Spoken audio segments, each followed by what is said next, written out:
우리 같이 인사하시죠. 할렐루야.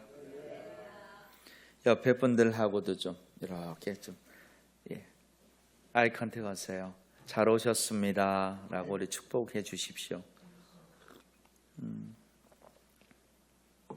사람들이 흔히 하는 말 중 백문이 불여 일견이라는 말이 있어요. 100번 듣는 것보다 한 번 보는 것이 낫다는 뜻이죠. 세상 살아가다 보면 정말 이 말이 맞는 것 같아요. 눈으로 보고 손으로 만져본 것, 그것이 분명 우리는 더 확실한 것으로 여기죠. 그런데 우리가 이 믿음의 세계에 이 말을 적용시켜 본다면 그렇지 않을 때도 있다라는 것이에요. 하나님은 눈으로 다 확인할 수 있는 그런 방식으로만 일하시는 분이 아니라는 것입니다. 하나님은 영이시기 때문에 우리가 보이는 그 세계를 넘어 보이지 않는 방법으로도 역사하십니다. 그래서 우리가 가지고 있는 이 기독교 신앙은 보기 때문에 믿는다라는 그 신앙에 머무는 것이 아니라 하나님이 말씀하셨기 때문에 믿는다라는 그 방향으로 나아가야 됩니다. 예수님이 십자가에서 돌아가신 후에 제자들이 두려움에 사로잡힙니다. 그 결과 그들이 어떻게 합니까? 문을 닫고 숨어 있습니다. 본문 19절 상반절의 말씀을 보면은 안식 후 첫날 저녁 때 제자들이 유대인들을 두려워하여 모인 곳의 문들을 닫았더라 이렇게 말해요. 그냥 문이란 문은 다 닫아 놓은 것 같아요. 빛이 새어나가지 않게 한 것 같습니다. 그런데 이 본문의 표현은 단순히 그렇게 출입을 의미하는 문들만 닫았다고 보기는 조금 어려워요. 이 본문의 표현은 그들의 상황만이 아닌 그들의 마음 상태도 엿보게 합니다. 지금 그들의 마음이 닫혀 있습니다. 소망이 닫혀 있습니다. 미래 또한 막혀 있습니다. 제자들은 일찍이 예수님께서 겟세마네 동산에서 체포당할 그때에 뿔뿔이 흩어졌습니다. 빛이 난 겁니다. 마태복음 26장 56절의 말씀을 보십시오. 이에 제자들이 다 예수를 버리고 도망하니라 이렇게 말합니다. 십자가의 현장을 보았습니다. 제자들 역시 위험에 처할 수 있다는 생각 때문에 문들을 걸어 잠근 겁니다. 숨죽이고 안에 숨죽이듯 그렇게 있었던 것입니다. 바로 그러한 가운데에 예수님이 이들에게 오시고 있습니다. 이어지는 그 19절 하반절의 말씀을 보니까 예수께서 오사 가운데 서서 이르시되 너희에게 평강이 있을지어다. 아멘. 제자들이 인기척이 있어 문을 열어준 것이 아닙니다. 제자들의 지금 믿음이 준비되어 있었기 때문에 그 제자들이 문을 열어드린 것 아니지요. 닫힌 문임에도 불구하고 예수님이 먼저 제자들을 찾아오신 겁니다. 부활하신 예수님은 닫힌 문에 막히시는 분이 아니라는 것이죠.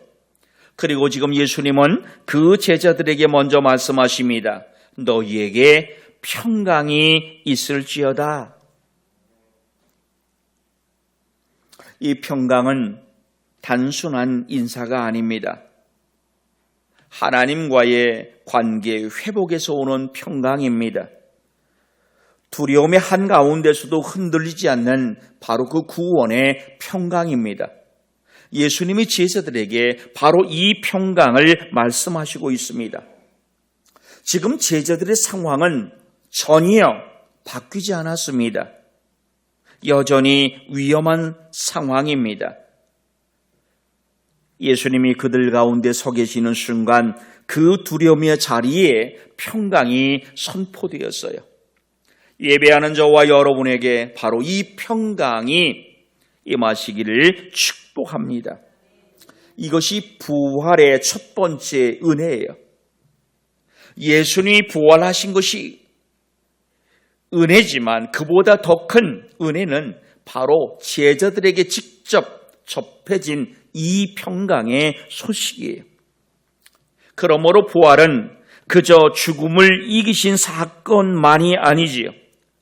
두려움에 갇혀있던 사람들에게 평강을 회복시키는 사건이었음을 믿으시길 바랍니다.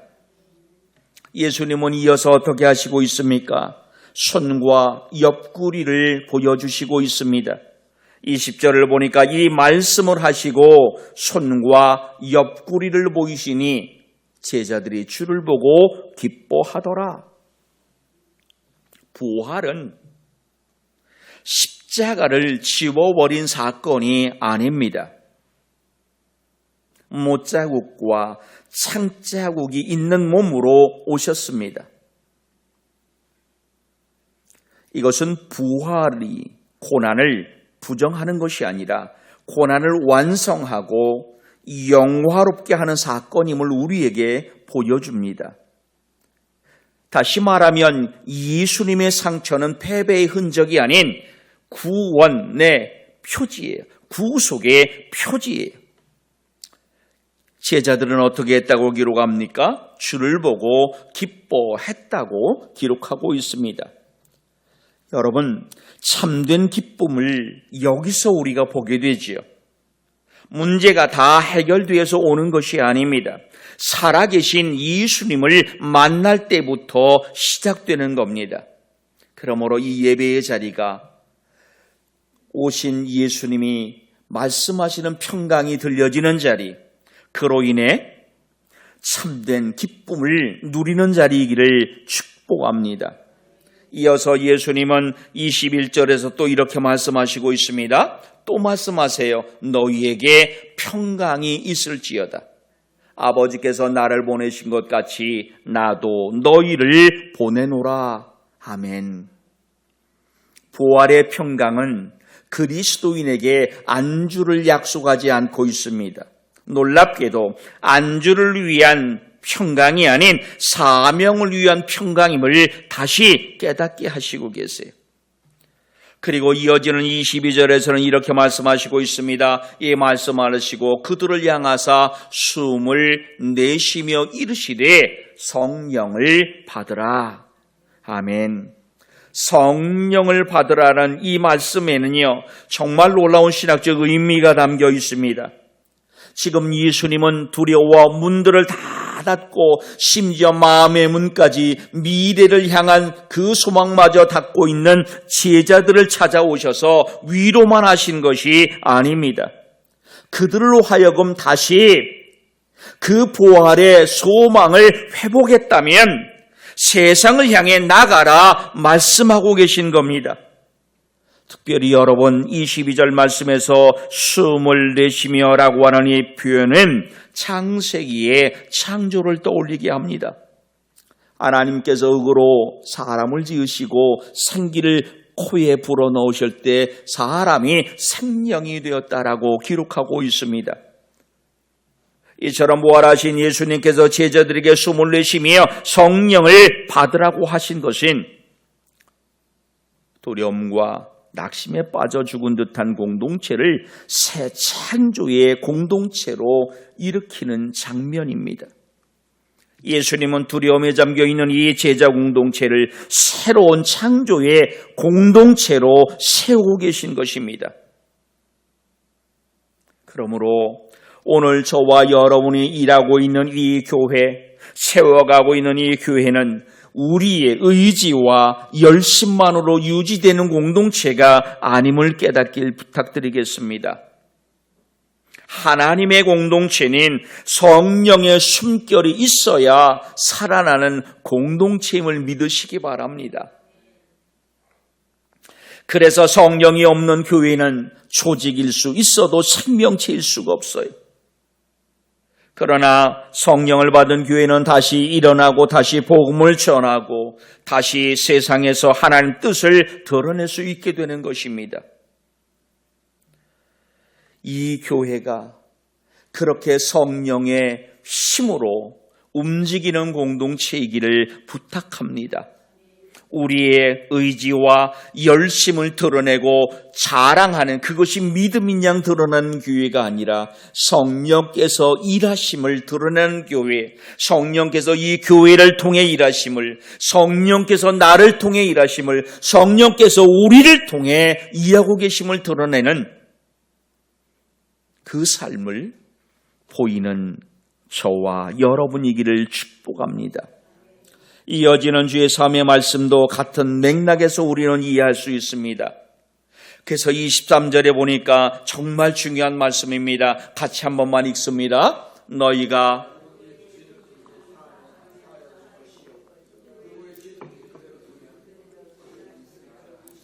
아멘. 여러분, 이 구절은요, 가톨릭의 교권 그리고 고해 성사의 근거가 되는 말씀이기도 해요.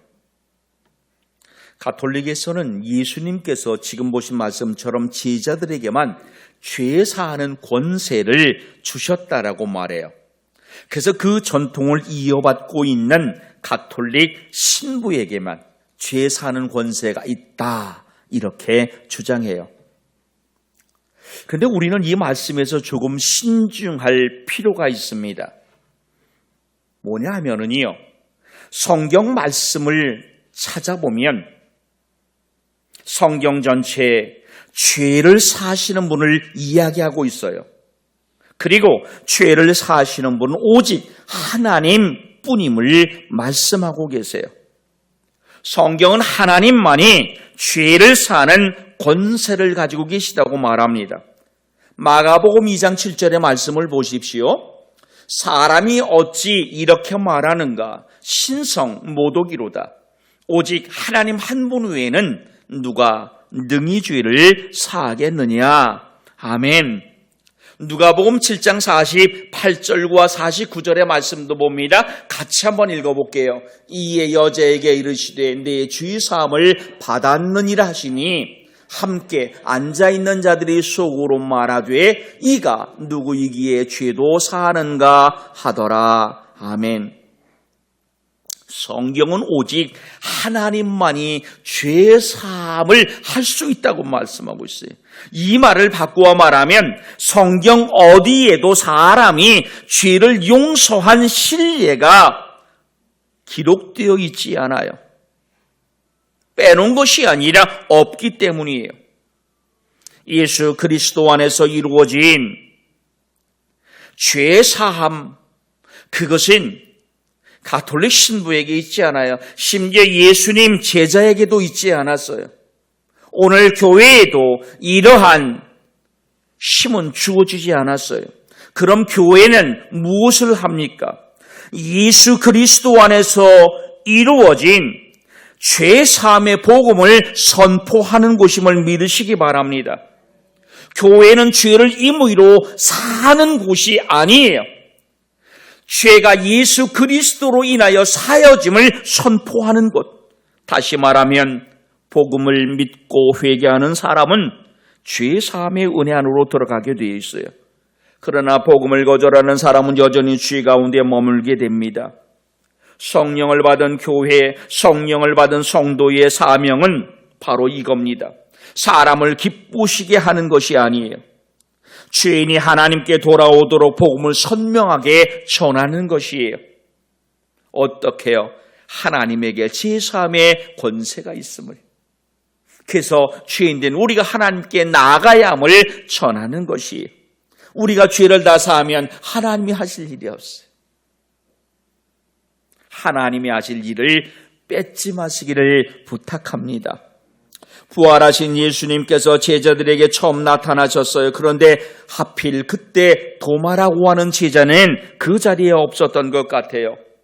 24절의 말씀을 보니까 12 제자 중에 하나로서 디도모라 불리는 도마는 예수께서 오셨을 때에 함께 있지 아니한지라.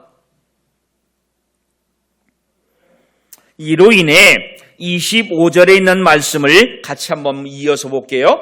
다른 제자들이 그에게 이르되 우리가 주를 보았노라 하니 도마가 이르되 내가 그의 손에 못자국을 보며 내 손가락을 그 못자국에 넣으며 내 손을 그 옆구리에 넣어보지 않고는 믿지 아니하겠노라 하니라. 아멘. 도마라고 하는 제자에 대해서 별의별 얘기를 다 해요. 믿음이 없다부터 생각이 깊다, 온갖 수식어를 다 붙여요. 분명한 사실은 이거예요. 예수님께서 부활하시고 제자들에게 그 모습을 보이실 때에 도마는 없었다는 거죠. 그래서 도마가 공동체 안에서 증언된 이 부활의 소식을 곧바로 받아들이지 못했다는 거예요. 이것 이상 이하도 아니에요. 그렇기 때문에 지금 도마의 문제는 그저 의심이 많았다고 하는 데에 있지 않아요.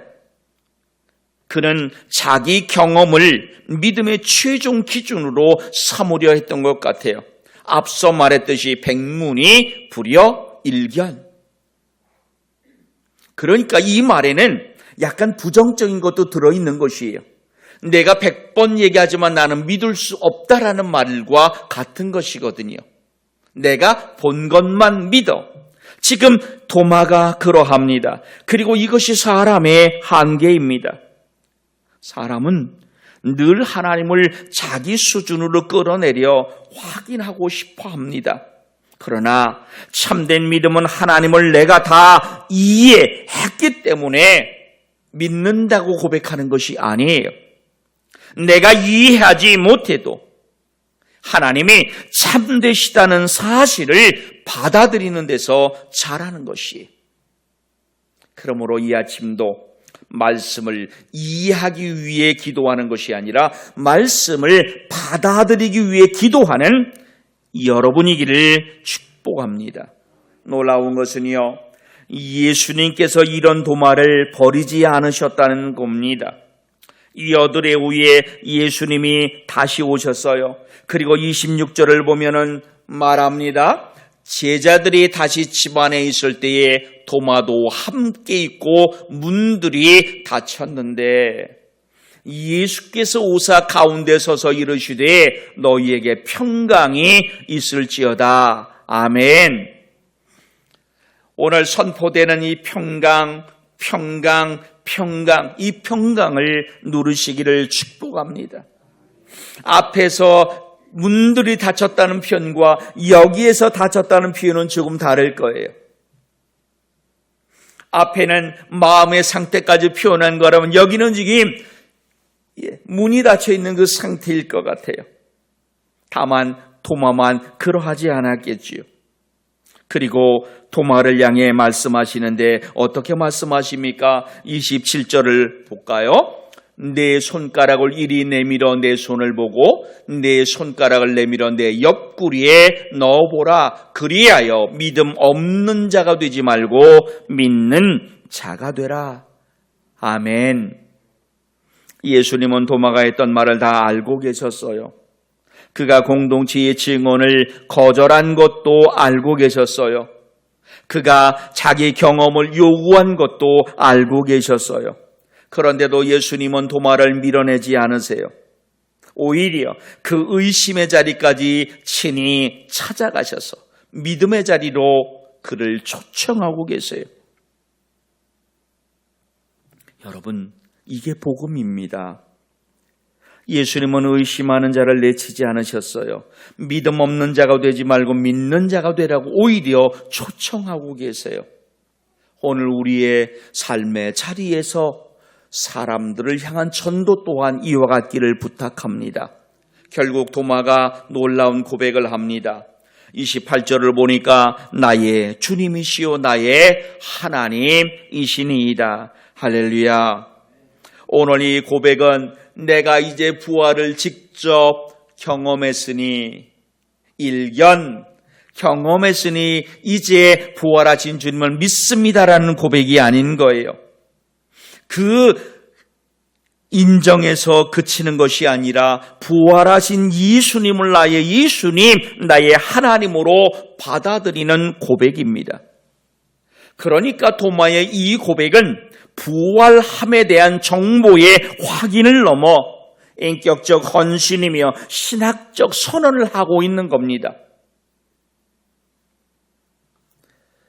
우리의 부활 신앙도 여기까지 나아가야만 합니다. 예수님의 부활을 역사적 사실로 인정하는 것에서 그치는 것이 아니라 그 부활하신 예수님을 나의 주, 나의 하나님으로 받아들이는 데까지 나아가야만 합니다.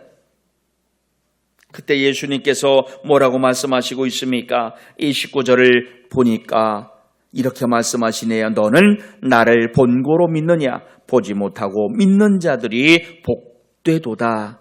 아멘. 여러분, 이것은 도마에게만 하신 말씀이 아닙니다. 그곳에 있던 제자들 또한 이 말씀에 해당자들이고요. 이후 모든 교회를 향한 선언입니다. 오늘 우리는 예수님의 손과 옆구리를 직접 만질 수 없습니다. 우리는 사도들의 증언을 통해 그리고 기록된 말씀을 통해 성령의 이끄신 가운데 이 말씀을 믿는 거예요. 이것이 기독교 신앙입니다. 기독교 신앙은 아무 근거 없는 맹신을 강요하지 않아요. 보지 못했지만 신뢰할 만한 사도들의 증언과 성경의 기록 위에 서는 믿음이에요.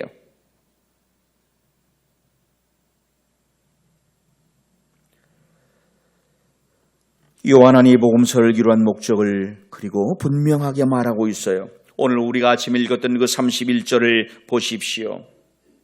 부활 신앙은 부활절 하루의 감동이 아닙니다. 닫힌 문 앞에서도 예수님의 평강을 신뢰하는 삶입니다. 성령으로 다시 살아나는 삶입니다. 눈에 보이는 것보다 하나님의 말씀을 더 신뢰하는 삶입니다. 그리고 마침내 나의 주님이십니다. 나의 하나님이십니다. 고백하는 삶입니다. 지금 이 고백 위에서는 우리 길을 축복합니다.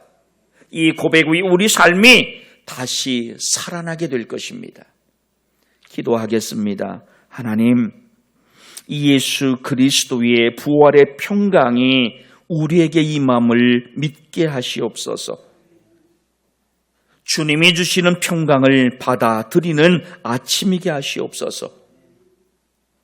그리하여 안주의 평강이 아니라 사명의 평강으로 부활하신 주님을 증언하는 그 복음을 세상 모든 이가 누리게 하옵소서. 감사하며 예수님 이름으로 기도하옵나이다. 아멘.